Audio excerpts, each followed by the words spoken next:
የኦፌኮ መግለጫ እንግዲህ የአቡሴራ ነው የሚለው። አቡሴራ ማለት ያ ቦታው ይሄ የኤርፖርቱ የሚገነባበት ቦታ ማለት ነው።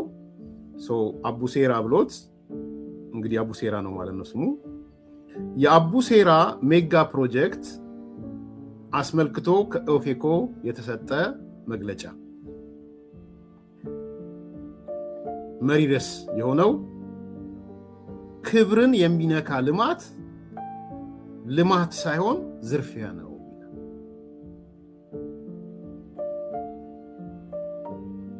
ክብርን የሚነካ ልማት ሳይሆን ዝርፊያ ነው።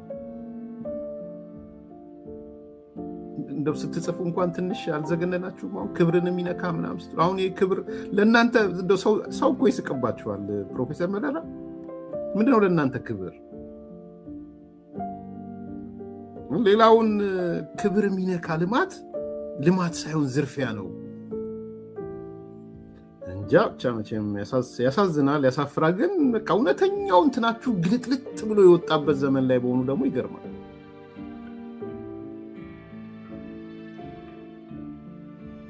ማናቀው ቢሆን ኖሮ ማንከታተለው ቢሆን ኖሮ ከእናንተ ጋር ጅራሬን ልንሆን እንችል ነበር። ማናቀው ፕሮጀክት ቢሆን ኖሮ እንዴት በጥንቃቄ እንደተካሄደበት ባንሰማ ባናቅ፣ ሪፖርተር ሌላው የጻፈውን ባናነብ፣ አየር መንገዱ ያደረገውን ዝግጅት ባናቅ፣ እናንተ ያላችሁት ጋር አብረን መንጋ እንሆን ነበር። እውነት ለመናገር አሁን ዛሬ መጥተህ ክብር የሚነካ ፕሮጀክት ነው። ከዛ ይቀጥላሉ በዝርዝር በህዝባችን ላይ ስጋት ተጋርጧል ይላል።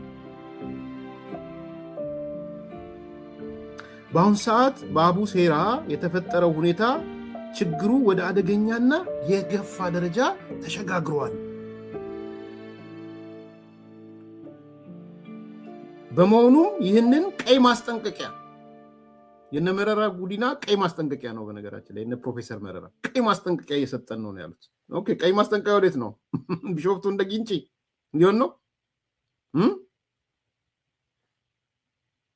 ቢሾፍቱ እንደ ጊንጪ ናት ቀይ ማስጠንቀቂያ?